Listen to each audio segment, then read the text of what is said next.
Hello and welcome to the weekly VM Campos Comic Book Club. I'm your host, VM Campos, and this is the podcast where I review a comic book new or old from my collection and rate it on the following factors of the cover art, interior art, plot, and enjoyability of the book on a scale of 1 to 5.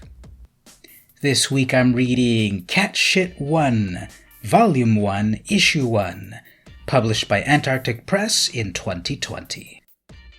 For the video version of the podcast, head on over to patreon.com/vmcampos. Also, don't forget to check out your local comic shops, #BackTheComeback. While there will be some spoilers, you'll want to read the book yourself, so connect with your local comic and hobby shops to support your favorite creators and companies. It's worth it. Alright, so a little background information. This comic is published by Antarctic Press. It is the second version of the comic.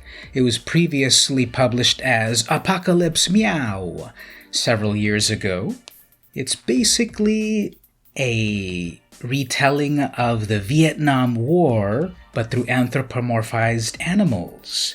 We've got rabbits and cats and pigs and bears and sheep, etc., as the stand-ins for the various nations in the conflict in Vietnam. I think it's fascinating that the creator, Morifumi Kobayashi, a Japanese national, has an interpretation of the Vietnam War, the war which raged from 1955 to 1975 in various phases, was one of America's longest conflicts, one of the bloodiest, one of the ones that changed American culture forever. And so to see a fictionalized but realistic version of the war through the eyes of animals is really interesting. Antarctic Press is publishing it with the original title in black and white, and the company worked with Kobayashi to put out the best version of his tale. And this is volume 1 of issue 1. There's more volumes. Each issue has a few missions, a few shorter stories in it. And so we follow Sergeant Perky, the leader of Cat Shit 1, Sergeant Rats, the sniper of the group, Bota, the radio operator, and Chico, one of the indigenous Vietnamese soldiers attached to CSO. So let's get on with the review. Cover art. It's a really interesting graphically designed cover. The name of the comic is in red, white, and blue, in a distressed font like it's decals on military equipment. There's barbed wire separating each of the words, and then we've got the main characters in black and white below all of the words, right there in the jungle. It feels like a very military type of cover. We have the very bold fonts in red, white, and blue that really stand out from the shelves, where every other comic book perhaps is dark and gritty or extremely colorful. This one just hits you with red, white, and blue and some black and white tones. I'm surprised the S word isn't, beeped out or whatever for the cover. I applaud Antarctic Press for publishing it as is, as the creator intended, not changing it to something silly like Apocalypse Meow. I'll give the cover a 5 out of 5 because I think it's so arresting, it is so jarring. I think it is a cover that stands out very well from the rest of the comics, as I've said, and these stark colors really guide your eye towards it. If it gets the shelf space next to another superhero comic, I think your eye will go to this and linger on it better or longer than the other comic. It gives you the sense of a war comic, a military comic, that it's serious business. On that note, I might not have actually put in the corner box a little picture of Sergeant Perky. It looks really cute here. Yeah, he's got his beret and his machine gun, and it's in color. But I think that's the only thing that would not really be necessary in the cover. I think it speaks for itself that you see the characters in the jungle in black and white, and then the color version of the character in the little box. I think that one's superfluous. It would serve to show more of the red part of the logo.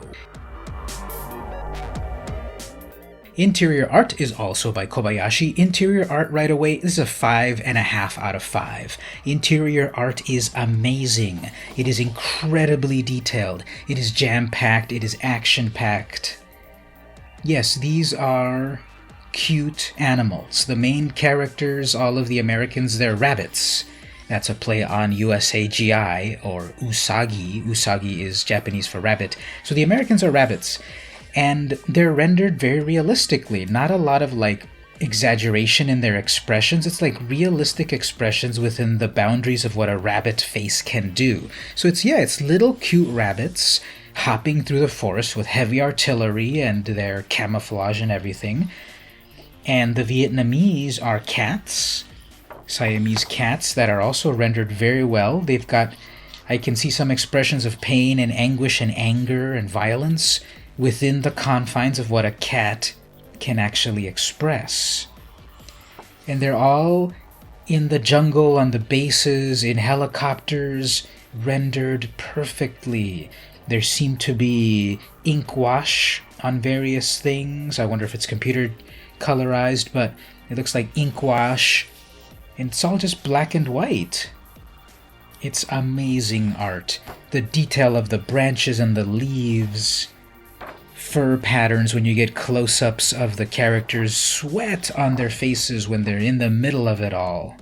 It's very violent, but actually bloodless. There's various shots of characters being gunned down and blown up with grenades and such, but there's no blood, there's no, bits of characters flying around, although there's plenty of explosions and anguished yelling and all of that. So interior art is amazing.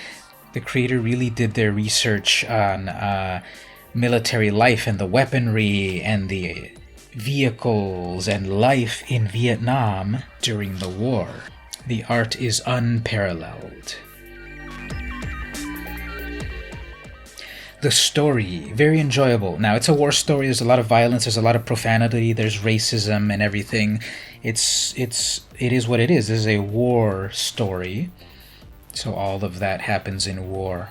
Our main characters, Perky, Rats, Bota, and Chico, yeah, they're the good guys, but, it is still, they're in the middle of the war, so tempers will flare, emotions will rise as they have to complete their missions. A rescue mission, a forward observer mission, etc.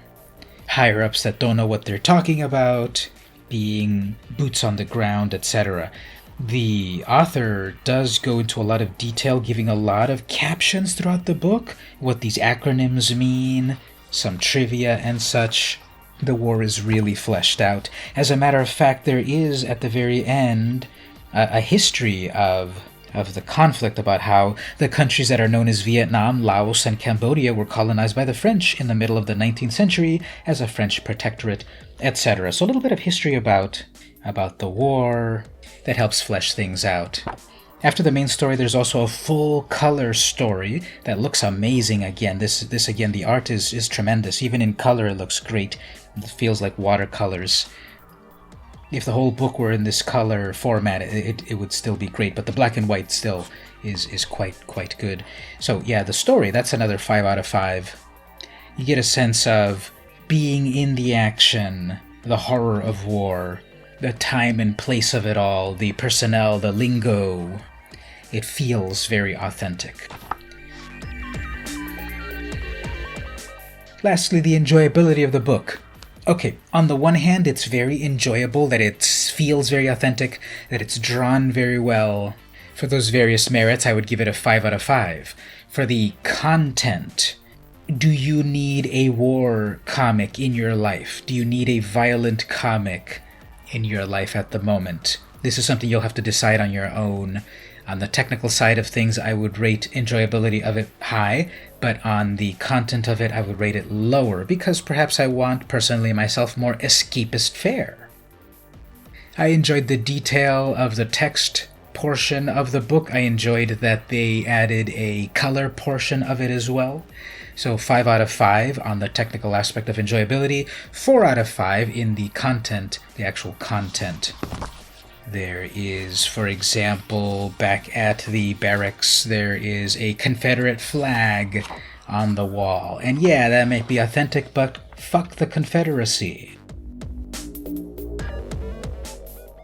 Final verdict, this is a strong buy. Definitely if you're interested in amazing art in a historical story.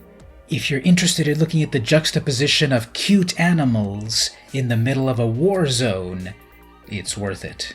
My only caveat would be, again, it's violent, it's profane, it's racist, it's war, it's hell. You can decide if you want to read a comic that has those aspects. I picked up issue 1 and 2 when I went to my comic shop. I've read them both, I've enjoyed them both. I can't wait to check out the next one, Volume 1, Issue 3.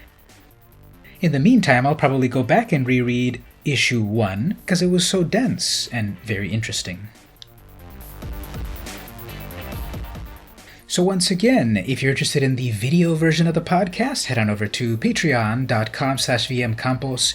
You can see that for free there. You can also follow for free and be alerted to everything that I do online regarding comic books, Comic-Con, cosplay, all that good stuff. Magic the Gathering as well. Don't forget to like, share, subscribe, comment, do all that good stuff. It really helps the podcast. I appreciate it. At the $1 range on my Patreon, you will unlock exclusive content, such as the longer version of my content. And at the $2 range, I'll actually mail you some curated comic books straight from my collection in thanks. If you can't pledge at the moment, no worries. Simply follow on Patreon. So this week, I read Cat Shit 1, Volume 1, Issue 1, published by Antarctic Press in 2020. This has been the weekly VM Campos Comic Book Club, and I'll see you next week.